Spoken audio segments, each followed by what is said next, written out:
ඔබ කිසිදු ආකාරයක විභාගයක් පිළිබඳව හෝ කිසිදු අසමත්වීමක් පිළිබඳ කිසිසේත්ම කියවන්නේ හෝ ඒ ගැන සිතන්නේ නෑ.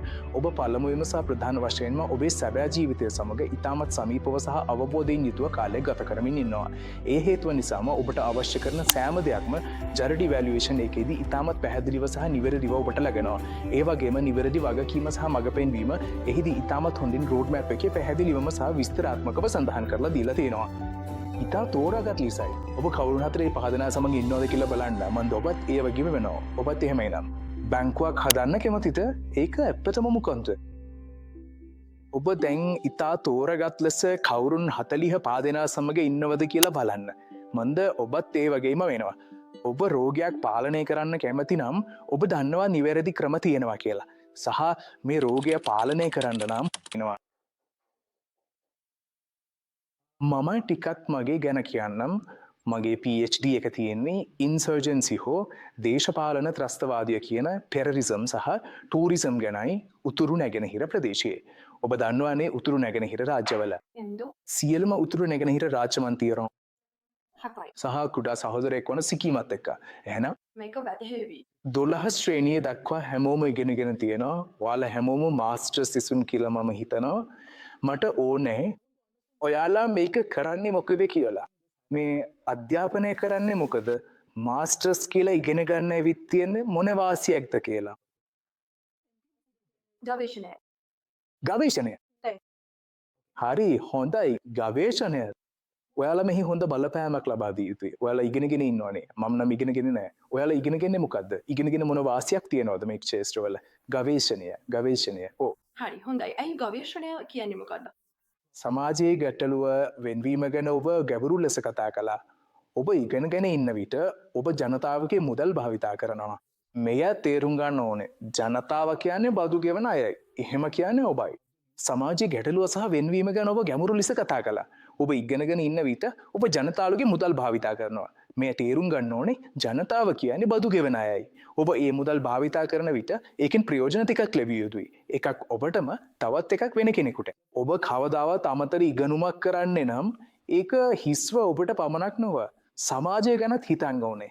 ඔබට පමණක් නොව සමාජයටත් ප්‍රයෝජන විය යුතුයි. දෙකම සමතුලිත කරගන්න. ඔබ කවදාවත් අමතර ඉගෙනුමක් කරන්නේ ඒක හිස්ව ඔබට පමණක් නොවයි. සමාජය ගැනත් හිතන්න ඕනේ. ඔබට පමණක් නම් මම එන්නම්.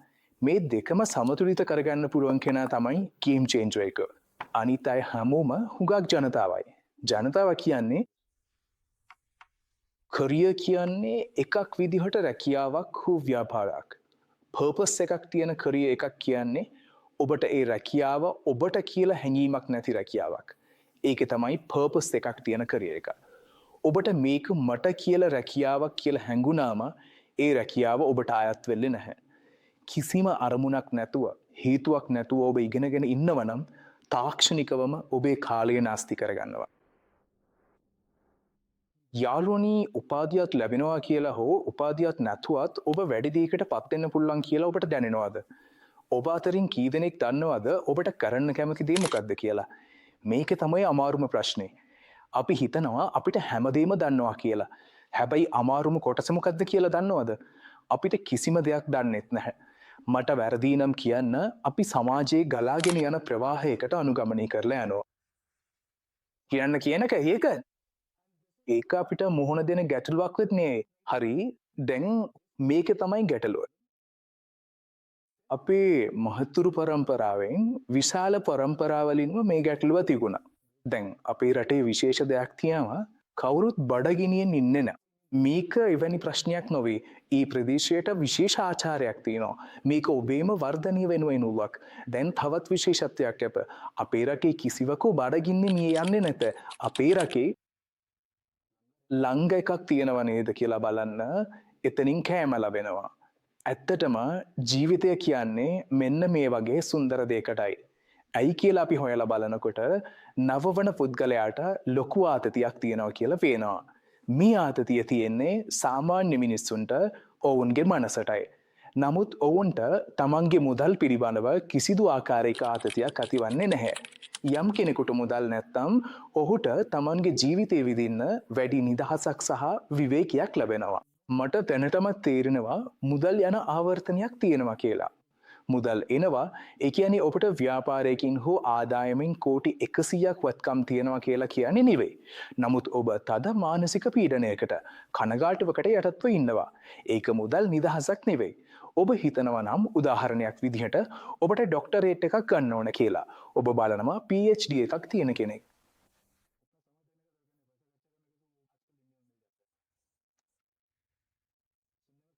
ඒකට තරම් කාලයක් වැය කරන්න අවශ්‍ය නැහැ. මුදල් වැය කරන්න නම් ඒ වගේ දේවල් අද ඉන්දියාවේ ලේසිව ලැබෙනවා. අහන්න අමුතුයි වගේ හැඟෙයි. නමුත් මම ඔබට සත්‍ය කියනවා. නමුත් ඔබේ කාලය වියදම් වෙන එක ඒ කාලය තවත් වටිනා දෙයක් වෙනුවෙන් යොදා ගන්න එක වඩා වැදගත්. ඒ අතරින්ම වැඩිම වැදගත් දේ නම් සමාජය එක්ක ගලා යන්න ඉතා පහසුයි නේද? මේ කියන සමාජය. දැන් කොහොමද සහ ඇයි කියලා කියන්න මම හමු වුණා ඒ පුද්ගලයාට. ඔයාට තංකා මුද්‍රණය ගැන දැනුම් නැතිනේ. මම මේ පුද්ගලයාගේ සමුඛ පරීක්ෂණයක් කළා. ඒ පුද්ගලයාගේ නම මහාචාර්ය ටෙන්සිං. ඩාම්ශාලා මැක්ලෝගන් ස්ටේෂන් එකේ ඉන්නවා ඔහු. ඔහුට මේකට ඉතාමත් ආසාවක් තියෙනවා. ඔහු කියනවා මේක අමතක වෙලා යන කාලයයි. මේකටත් සම්පූර්ණ අර්ථයක් තියෙනවා. මිශ්මල් ගැන මම ඊළඟ වතාවේ කියන්නම්. ඔබ තංකා චිත්‍රකරණය හෝ ඩස්මල් පරිණාමය ගැන දන්නව නම් ටෙන්සිං ඔබව ධර්මශාලාවට ගෙන යනවා. ඔවුන් මුදලට වඩා තමන්ගේ වැඩට ආදරේ. මුදල් නැතිව ජීවත් වෙන්නේ කොහොමද කියා ඔබට ඇසිය හැකි. ඔබ ආශාව සහ අරමුණ අනුව වෘත්තිය තෝරාගත්තොත් කවදා හෝ ඔබ දක්ෂයෙකු වනු ඇත. අපේ මොළය ඉතා ලස්සනයි බලවත්යි. ඒ නිසා අපිට කෙනෙකුට හෝ වැඩකට ඉතාම ආදරේ නම් අපේ මොළය යම් ක්‍රමයක් හදනවා.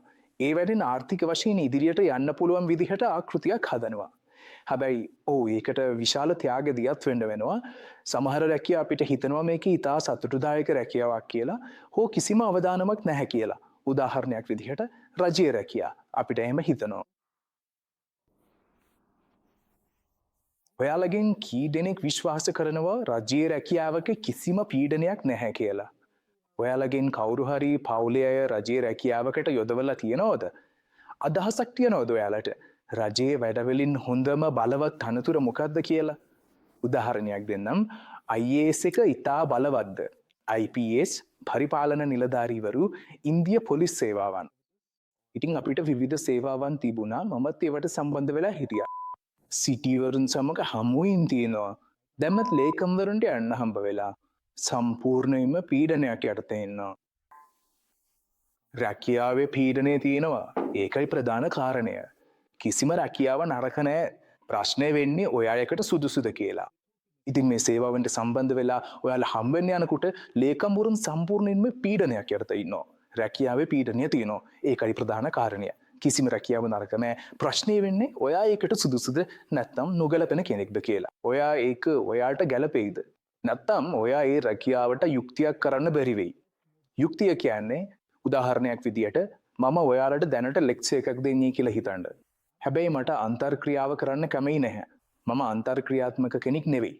එහෙමනම් මම මගේ වෘත්තියට යුක්තියක් කරන්නේ නැහැ. වැඩ කරලා වැටුප ගන්නවා විතරයි උදාහරණයක් විදියට. ඒකට හේතුව මට නිසා දරුවෙක් වැනි කෙනෙකුට ලැබිය යුතු දේ නොලැබීමයි. මෙය එක් උදාහරණයක් පමණයි. ඕනෑම රැකියාවකට යා හැකි වුවත් ඔබේ කුසලතාව ගැන ඔබ දැනුවත් විය යුතුයි. වසරකට වැඩි අත්දැකීම ඇතිව මෙවැනි වෘත්තියකට පිවිසීමෙන් ඔබට එය රස විඳිය හැකියි. නැත්තම් ඔබ පීඩනයට පත්වනු ඇත. ඔයාලට අලුත්ම රැකියා හෝ වෘත්තිය මොකක්ද කියලා හොයන එකක් තියෙනව නේද? උදාහරණයක් විදිහට ඔයාට AI ගැන පුහුණුවක් තියෙනවා නම් ඒකට පස්සේ මොනවද යන්නේ කියලා කවුරුත් දන්නේ නැහැ. GI කියලා එකක් එනවා කියලා කවුරුත් හිතන්නේ නැහැ. වර්තමාන සමාජයේ වේගෙන් ජනප්‍රිය වන නව ප්‍රවණතාවලට අනුකූලව කටයුතු කරමින් ඔබ යම සෑම ට්‍රෙන්ඩ් එකක්ම අඛණ්ඩව අනුගමනය කරන බව අපට පෙනේ. ඒ ට්‍රෙන්ඩ් එකේ කවදාවත් ආසන් වෙයි. හැබැයි ඒක ජීවත් වෙන්න පුළුවන් වෙන්නේ ඒකට සුදුසුකම් තියෙන අය. කවදාවත් ඒ ට්‍රෙන්ඩ් එකේ අවසන් වෙයි. හැබැයි ඒකේ ජීවත් වෙන්න පුරුවන් වෙන්නේ ඒකට හරිම ගැළපෙන අයයි. නවීතෝ තවත් දෙයක් පේනවා. ඔයා අල්ලනවා වගේ ට්‍රැප් එකකට. දැන් දෙවනි කරුණට එන්නම්. අපි කතා අරපු තැනටම. ඇයි අධ්‍යාපනය අවශ්‍යද කියලා. උපාධිය ලැබෙන්නේ මොනවද? දැනුම.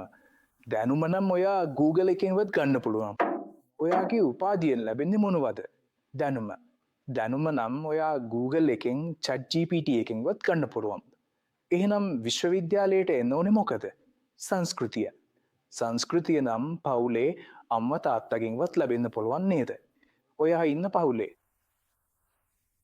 එහෙනම් කවදාවත් පාසලට ගියේ නැති කෙනෙක්, පාසලේ දොරටුවක්වත් පසු කරලා නැති කෙනෙක්, ඒ කියන්නේ ඔහු සංස්කෘතිමත් නැහැ කියලාද? ඔයාගේ ලොකු අම්මාලා සීයාලා අතරත් ඉන්නෝ ඇති කවදාවත් පාසලේ පරිප්පයක්වත් පසු කරලා නැති අය. නමුත් ඔවුන් අපේ වඩා දැනුමෙන් පිරිපුන්. එකට එකඟද නැද්ද? ජීවිතයම තමයි අත්දැකීමක්. එහෙනම් විශ්වවිද්‍යාලයට අයි එන්නේ කියලා පිළිතුර ඉතින් සිලබස් එක ඔය chat GPT එකෙන්වත් Google එකෙන්වත් ඉගෙන ගන්න පුළුවන්. YouTube එකේ වීඩියෝ බලලා ඉගෙන ගන්න පුළුවන්. එහෙනම් විශ්වවිද්‍යාලයට අයි එන්නේ. ඩිග්‍රී එකත් online distance learning එකෙන් ලැබෙන්න පුළුවන්. එහෙනම් විශ්වවිද්‍යාලයට අයි එන්නේ. මේ ඇයි කියන එක දැනගන්න අත්‍යවශ්‍යයි. මට drop out ratio එක ගැන හොඳටම කනගාටු නැහැ.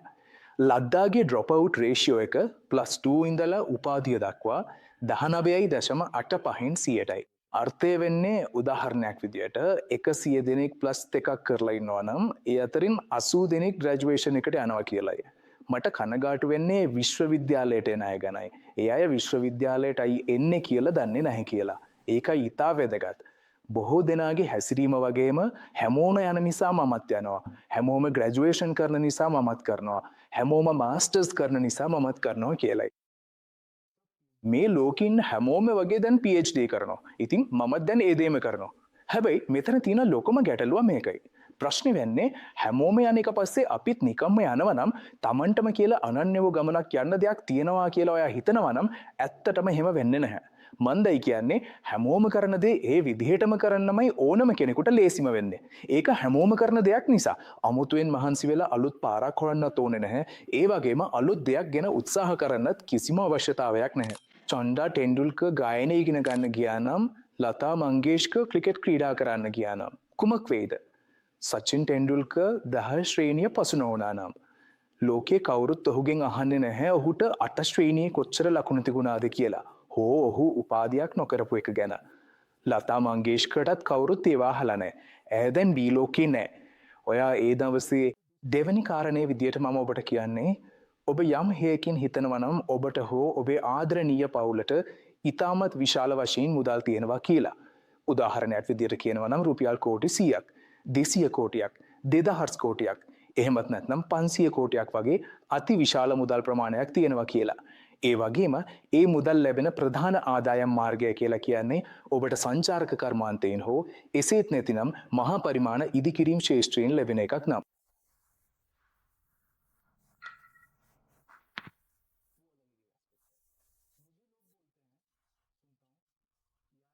එය වෙනම පැත්තක්. මට කෙනෙක් කියනවා මම අහනවා අද කාලේ සිසුන් කියලා ඔයාලා දන්නවා එහෙම නැහැ කියලා. ඔවුන් ජංගම දුරකථනයට වැඩියෙන් ඇබ්බැහි වෙලා ඒ තරම් උනන්දුවක් නැහැ කියලා. මගේ අදහස නම් එය වැරදි. වැදගත් වෙන්නේ සිසුවාගේ ඇතුලේ තියෙන දේ. ඒ හැමෝටම වෙනස් හැකියාවන් තියෙනවා. මේ කාන්තාවගේ සහ අනිත් කාන්තාවගේ හැකියාවන් වෙනස් වෙලා තියෙනවා. ඔබට සසඳන්න බෑ. මුලින්ම කියන්න ඕනේ අපේ මේ සසඳන මනසක් තියෙනෝනේ. ඒකෙන් පිට වෙන්න අත්‍යවශ්‍යයි. ඒක අපිට කරන්නේ අපි තුලට බැලීමට හේතු වීමයි. හැමෝම වෙනස් වෙනස් හැකියාවන් තියෙනවා. මේ කාන්තාවගේ සහ අනිත් කාන්තාවගේ හැකියාවන් වෙනස් වෙලා තියෙනවා. මේ සසඳන මනසක් තියෙනවානේ. ඒකෙන් පිට වෙන්න අත්‍යවශ්‍යයි. ඒක අපිට කරන්නේ ඉන්ට්‍රොස්පෙක්ට් වෙන්න වෙනකොට ස්ටීරියෝටයිප් එකකට යන්නයි. දැනුම සහ හැකියාව අතර වෙනසක් තියෙනවා කියලා වාට කියන්න පුළුවන්ද? ටැලන්ට් එක, ස්කිල් එක, ටැලන්ට් එක අතර වෙනසක් තියෙනවද? මට මේ මූලික වෙනස සහ වෙනත් දේවල් කියලා දෙන්න පුළුවන්ද? මේවා අතර වෙනස මොකක්ද කියලා පැහැදිලි කරන්න. ටැලන්ට් එක සහ ස්කිල් එක කියන්නේ මොනවද කියලා පැහැදිලි කරන්න. උදාහරණයක් විදියට කෙනෙක්ට කිසිම පුහුණුවක් නැතුව චිත්‍රපටයක් හෝ තාත්තා සීයා බලලා දේවල් ඉගෙන ගන්න පුළුවන්. ඒ කියන්නේ ටැලන්ට්, ස්කිල්, නොලෙජ් කියන ත්‍රිත්වය තියෙනවා. මේ තුනට එකිනෙකා අතර සම්බන්ධයක් තියනවාද? ස්කිල්, ටැලන්ට්, නොලෙජ් එකිනෙකාට සම්බන්ධද? දැනුම කියන්නේ ප්‍රයෝජනයක් නැති දෙයක්. එය භාවිතා කළ නොහැකි නම්. ඔබ ආර්ථික විෂය ඉගෙන ගත්තාට ජීවිතයක කිසිදා භාවිතා නොකළොත් ඒක ප්‍රයෝජනයක් නැහැ. නමුත් තවත් පැත්තක් තියෙනවා ඔබ දැනුම ලබා ගන්නවා නම් ජීවිතේ කොහේ හරි ඒක ඔබට ප්‍රයෝජනවත් වෙනවා. එහෙම නැත්නම් තාක්ෂණික වශයෙන් ඒක ප්‍රයෝජනයක් නැති දෙයක් වෙලා ඉවරයි. මේක දෙවෙනි කොටස. ඔබ දැනුම ලබා ගන්නවා නම් ජීවිතේ කොහේ හරි ඒක ඔබට ප්‍රයෝජනවත් වෙනවා. එහෙම නැත්නම් තාක්ෂණික වශයෙන් ඒක ප්‍රයෝජනයක් නැති දෙයක් වෙලා ඉවරයි. දෙවෙනි කොටස. මේ දැනුම අපේ කුසලතාව වැඩි කරගන්න උදව් කරනවා පුහුණුවෙන්. සහ දක්ෂතාවය කියන්නේ සර්ව ශ්‍රේෂ්ඨයාගෙන් ලැබෙන ආශිර්වාදයක් කියලා. හරිද? ආසාවත් එක්ක ඒකේ අරමුණ, ඒ කියන්නේ ඇයි කියන කරුණ ඔබ විශ්වවිද්‍යාලයට ඇයි එන්නේ කියලා දන්නවනම් ඔබට ප්‍රේරණය ලැබෙනවා. නමුත් ඔබට ඇයි එන්නේ කියලා නොදන්නවනම් ඔබට කිසිදා ප්‍රේරණය ලැබෙන්නේත් නැහැ. උදාහරණයක් දෙන්නම්. ඔබලා මෙහි විශ්වවිද්‍යාලයේ පාඨමාලා තෝරාගත් විට ඔබලගෙන් කී දෙනෙක් මෙහි සම්පත් මොනවද කියලා පරීක්ෂා කරලා තියෙනවද? ඒ කියන්නේ සම්පත් කියලා මම අදහස් කරන්නේ ඔබගේ පීඨය මේකට සම්බන්ධද? කුමන පීඨය? කුමන විශේෂ ශාස්ත්‍රයේ විශේෂඥත්වයේ තියෙනවද? කුමන පීඨයෙන් මට කුමන දේ ලබා ගන්න පුරවන්ද? ඒ පීඨයේ විශේෂත්වයට අනුව ඔබලගෙන් කී දෙනෙක් මේ විශ්වවිද්‍යාලයට එන්න කලින් පරිේෂණයක් කරලා තියෙනවද? ඔබලා මාස්ටර්ස් කරනවද නැත්නම් බැචලර්ස්ද? අදහස වන්නේ ඔබ මට තේරෙනවා මම ඔබට තේරුම් දෙන්න උත්සාහ කරන දේ මොකක්ද කියලා. ඔබ මූලිකවම තවත් පැහැදිලි නොවන ලෝකයක ජීවත් වෙනවා. ඒක ඔබඩී වරදක් නෙවෙයි. මේ පරිසරය මේ සම්පත් එක්ක ඔබ හැමදාම සම්බන්ධ වෙලා ඉන්නවා. ඔබලගෙන් කී දෙනෙක් පීඨය සමග කේබින් එකකට ගිහින් සිලබස් එකකින් පිටත දේවල් ගැන කතා කරලා තියෙනවද? ජීවිතය සිලබස් එකකින් පිටත තියෙනවා මගේ යාළුවනේ. ඔබලා ඉකොනොමික්ස් වල මයික්‍රෝ කියවන්න, මැක්‍රෝ කියවන්න.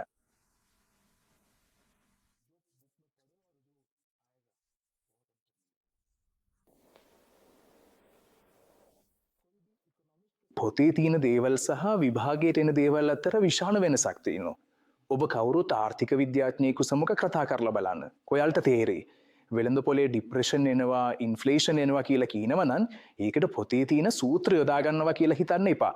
ඒ අය වෙළඳ පොල අධ්‍යයනය කරනවා. වෙළඳ පොලේ දත්ත බලනවා. කවුරු හරි උපාධියක් අරගෙන කරලා තරංග විභාගයකට වාඩි වෙයි.